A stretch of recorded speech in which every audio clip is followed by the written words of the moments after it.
Carl Jung found that something amazing happens when an empath stops trying to please everyone and starts to see the truth. They don't become selfish. Instead, they become dangerous, not to other people, but to every system that makes money off of their constant giving. Jung used the word individuation to describe this change. This is the most dangerous thing an empath can do in a world where people give up their lives for others. Think about the time when everything changes. You're sitting by yourself, maybe after a long day of seeing to everyone else's feelings. You said yes when you really didn't want to. You've smiled through your pain to make other people feel better. You're so stressed out from their stress that your whole body feels like it's on fire. This time, though, something different takes place. You don't push through, you pause. Something you say changes everything. What if I stopped? Jung said that this question is the start of consciousness, and there's no going back for an empath who is brave enough to answer honestly. But Jung found something that no one talks about: the ability for empaths to feel everything isn't really a gift. I call it survival sensitivity, and it's a response to trauma that looks like compassion. In his work, Jung saw this pattern over and over again. What he wrote: "The privilege of a lifetime is to become who you truly are." But empaths can't become who they truly are because they've never learned who they are without others' emotions. Let me tell you what really happens when you wake up for the first time. The empath doesn't become more self-aware over time. They have what Jung called a collision with the unconscious, which is when they suddenly and shockingly realize that their whole identity is based on a lie. The lie that they are in charge of how other people feel. In his work on individuation, Jung wrote about this exact pattern. He discovered that people who are very sensitive often develop what he called inflated compassion. This means that they become dependent on being needed because that's how they learn to feel valuable. But when this bubble pops, something amazing starts to happen. The real self starts to show itself. This is where Jung's work really changes things for empaths. He found that everyone has what he called the shadow, which are the parts of ourselves that we have pushed away or hidden. But for empaths, the shadow holds anger, which other people don't expect. The anger that comes from being used, manipulated, and ignored. Jung wrote, "One does not become enlightened by imagining figures of light, but by making the darkness conscious." We empaths don't see this darkness as bad. Intense anger, unmet needs, and a voice that isn't heard are what it is. Everything changes when they meet this shadow for the first time. When an empath finds their shadow, they don't turn mean. They become what I call selectively aware. They start to see ways of manipulating people that they hadn't seen before. They know who emotional vampires are. They can tell the difference between a real need and a crisis that was made up. This is not cynicism, it's truth. Jung found patterns in the way that highly sensitive people start to become their own people. These are what I call the 8 signs of conscious awakening. The energy shift is the first sign. The first sign is what I call a change in energy. Instead of going out to other people, your energy starts to gather around you. Jung saw this in his patients. When people stop giving away their life force without realizing it, they get energy for themselves all of a sudden. You don't feel as tired after spending time with other people. Stop taking on other people's bad moods. The most important thing is that you stop feeling bad about setting limits. Jung wrote, "Your vision becomes clear when you look into your heart. Who looks outside dreams, who looks inside awakens." If someone has told you that you're too sensitive, right below, "My sensitivity is my strength." But what's really interesting is that other people notice this change before you do. They know that they can't use you as a place to dump their feelings anymore. Some people will also try to force you back into your old role. Second sign, the mask comes off. Jung named this the death of the persona, which is the mask we put on to fit in. This is the mask that empaths wear when they want to be nice, helpful, and never say no. But once individuation starts, this mask can't be kept on anymore. You stop saying what other people want to hear and start saying what you really think. You don't always put others first. You share your preferences. You don't act like you have endless energy when you're actually tired. This scares the people who benefited from you, erasing yourself. Jung said that fully accepting oneself is the scariest thing the world has to offer. Self-acceptance is more important than social acceptance for the awakening empath, though. Sign 3. The prediction comes true. This is where Jung's understanding is very important. He learned that we often see others through the lens of our own traits. Empaths make other people feel sensitive, deep, and able to truly care about them when they don't actually have these traits. But when you become an individual, you stop seeing people's potential and start seeing their reality. This is what I call the projection recall. You need to stop giving reasons for bad behavior. No longer do you think that everyone is just deeply misunderstood. Jung wrote, "Everything that irritates us about others can lead us to an understanding of ourselves." The empath who is awakening realizes that selfish people were bothering them because they had pushed down their own healthy selfishness for a long time. Fourth sign, boundaries are taken seriously. Jung noticed that people who have reached psychological maturity have what he called a personal relationship with the unconscious. For empaths, this means they finally start paying attention to their own signals instead of what other people want. You start to say no without giving a lot of details. You no longer feel bad about having needs. You know that the people who get mad at your boundaries were taking advantage of the fact that you didn't have any. This isn't being selfish. Jung called it having individual integrity. As an empath awakens, they learn what I call sacred selfishness, that taking care of yourself isn't just okay, it's necessary for real relationships. 5 signs the guilt goes away. People who are empaths might be shocked by this sign. The terrible guilt they've been feeling for having wants, taking up space, or letting other people down starts to go away. Jung called this the shadow becoming a part of the whole. You won't feel guilty about being human when you stop rejecting parts of yourself. You realize that guilt was a common way for other people to control you. When someone tells you in a disappointed tone that you've changed, you don't rush to reassure them. Instead, you think, yes, I have, and that's the point.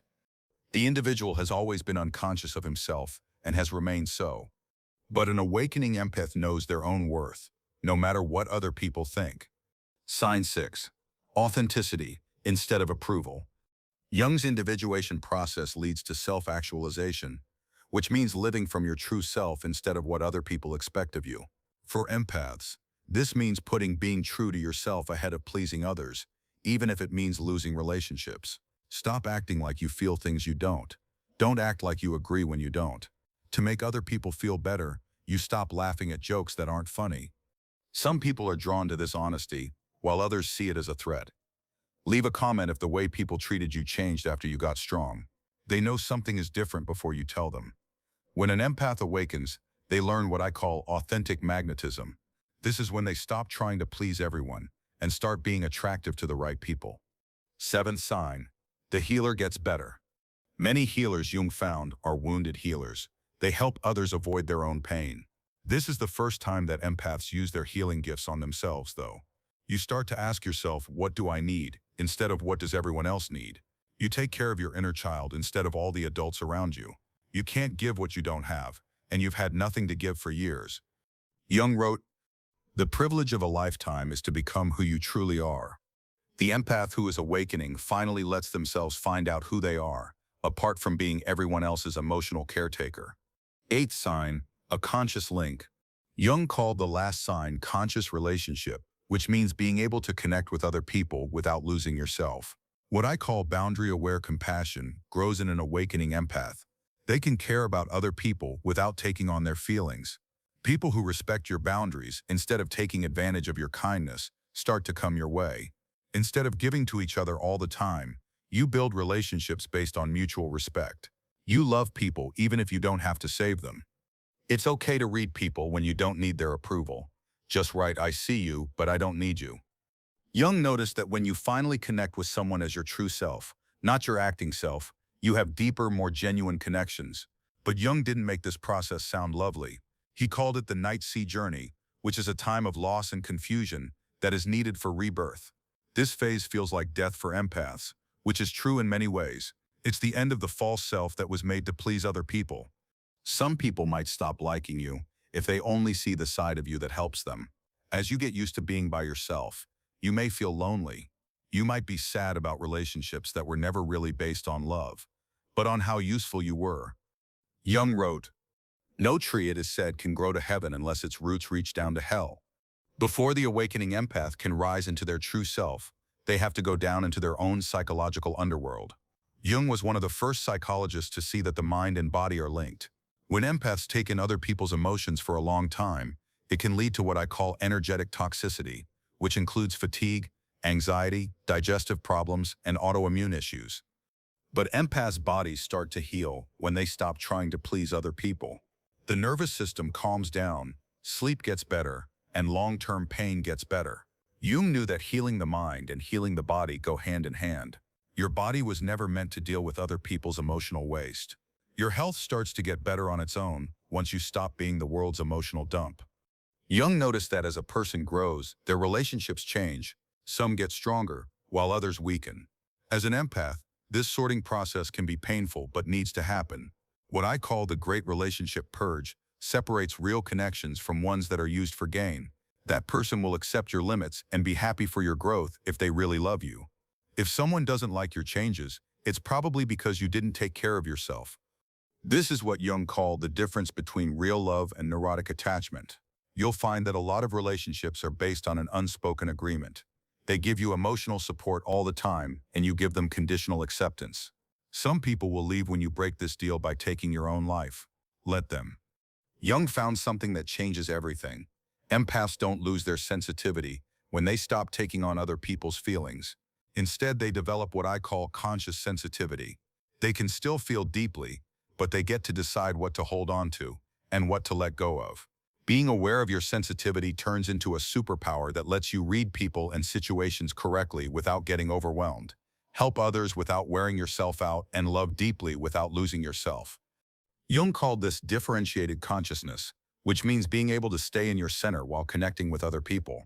When an empath awakens, they become what Jung called a conscious person, someone who can move through the world while still being sensitive and having strong boundaries.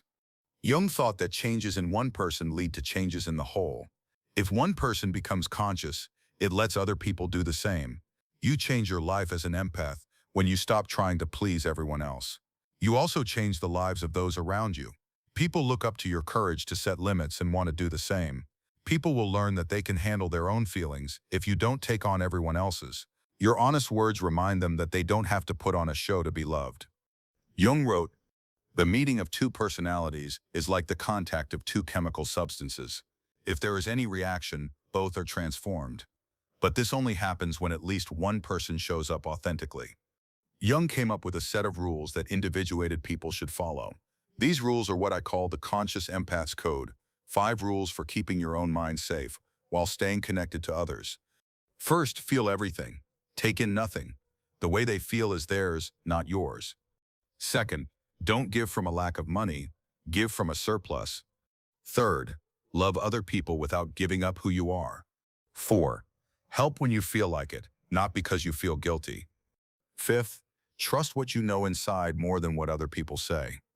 These aren't rules, they're suggestions for how to stay what Jung called authentically being in a world that makes money off of your unconsciousness. Jung knew that society thinks individual consciousness is selfish because people who are unconscious benefit from other people not taking care of themselves.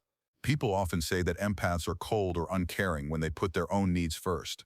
Jung did make a very important distinction, though. There is healthy selfishness and unhealthy selfishness. Being selfish in a healthy way means taking care of your own happiness instead of blaming other people for it. It means setting limits, not walls, and taking care of yourself, not giving up on yourself. As an empath awakens, they learn that taking care of themselves is not selfish, it's necessary. Empaths have been running on empty for years, and you can't pour from an empty cup.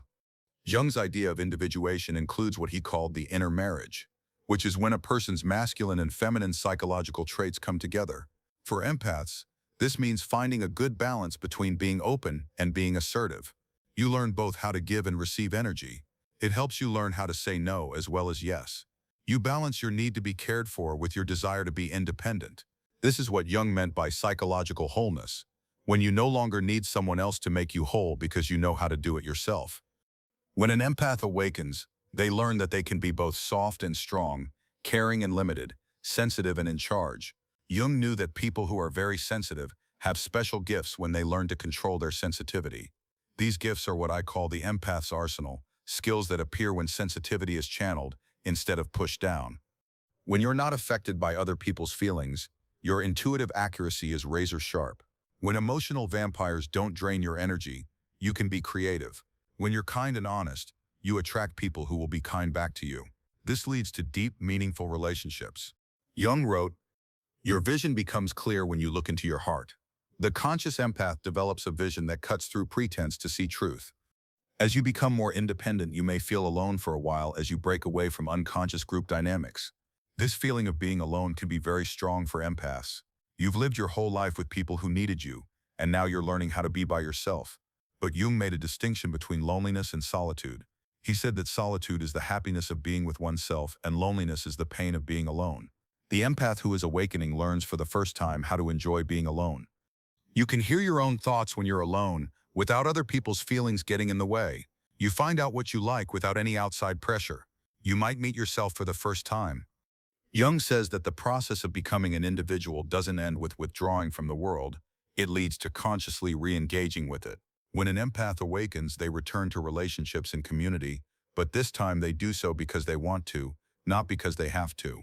You help other people because you want to, not because you feel guilty, not because you're afraid of being turned down, but because you want to connect with other people.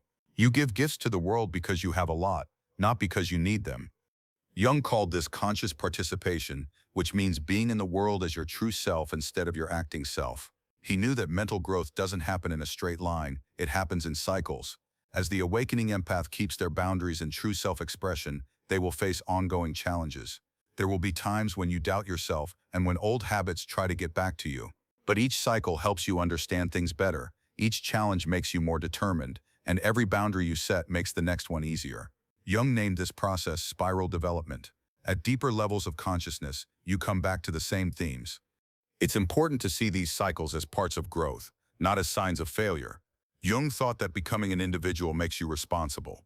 When you get better, you want to help other people get better too. But the mission of a conscious empath is not the same as old ways of pleasing people. You set healthy limits instead of saving other people. You don't take on their pain, instead you make room for them to grow. You trust them to solve their own problems instead of fixing them for them. Jung called this kind of service authentic, helping from a place of wholeness instead of hurt. You turn into a lighthouse, guiding ships that are ready to sea but not chasing them in the dark. Jung's ultimate goal was what he called the self. This is not the ego or persona, but the whole of who you are. To reach this level of integration, empaths have to accept all of their parts, including the sensitive and the strong, the caring and the angry, the giver and the receiver.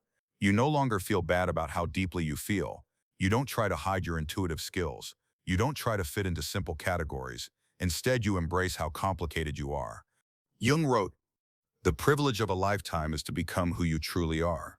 It is possible for an empath to be both strong and gentle, open and closed, connected and independent. I want you to understand this.